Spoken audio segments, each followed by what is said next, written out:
আপনারা কি কোনো প্রশ্ন করতে চান?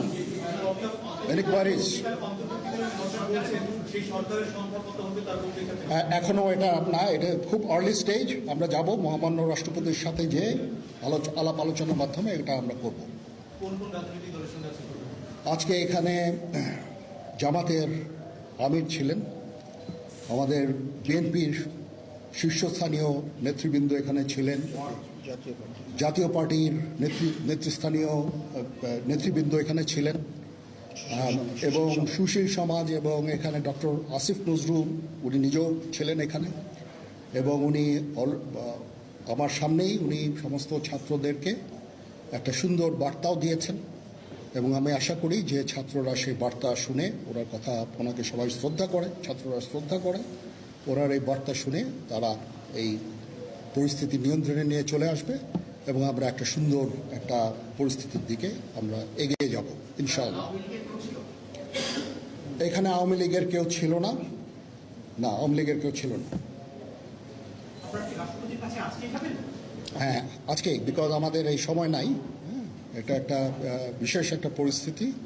আমরা আজকেই যে এই পরিস্থিতি, এটা একটা আমরা একটা নিয়ন্ত্রণ নিয়ে আসবো। সেনাবাহিনী শান্তি শৃঙ্খলা বজায় রাখার কাজ চালিয়ে যাবে, এবং আপনাদের সবার দায়িত্ব, ছাত্রদের দায়িত্ব, রাজনৈতিক নেতৃবৃন্দ এবং রাজনৈতিক কর্মীদের দায়িত্ব হচ্ছে সেনাবাহিনীকে সাহায্য করা, এবং আপনারা মিডিয়ার মাধ্যমে আমাদেরকে এই যে একটু আমাদের সাহায্য করেন, সুতরাং আমরা তাহলে এই পরিস্থিতি নিয়ন্ত্রণ সহজেই নিয়ে আসতে পারব। না, যদি জিনিসটা শান্ত হয়ে যায় তাহলে আর কারফিউর কোনো প্রয়োজন নাই, কোনো জরুরি অবস্থার প্রয়োজন নাই, কোনো কারফিউর প্রয়োজন নাই, কোনো গোলাগুলির প্রয়োজন নাই। আমি আদেশ দিয়ে দিয়েছি সেনাবাহিনী কোনো গোলাগুলি করবে না, পুলিশ কোনো গোলাগুলি করবে না। আমি আশা করছি যে আমার এই বক্তব্যের পরে পরিস্থিতি উন্নতি হবে, আমরা একটা সুন্দর পরিবেশের দিকে যাচ্ছি।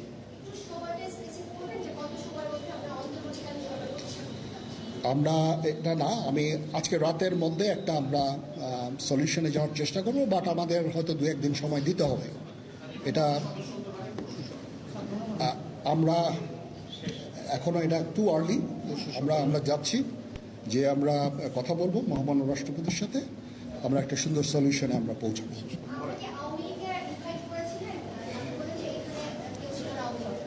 পরিস্থিতি ছিল খুব কম, সময় খুব কম ছিল। আমি যাদেরকে পেয়েছি অনেককেই আমি বলেছি, সবাই হতেন, বাট প্রধান রাজনৈতিক দলের সমস্ত নেতৃস্থানীয় নেতৃবৃন্দরা এখানে ছিলেন, তাদের সাথে আমি কথা বলেছি, এবং ওনারা সবাই আমাদের এই প্রস্তাবে, এই যে আমরা যে আলোচনা করছি, সবাই এটাতে রাজি হয়েছেন।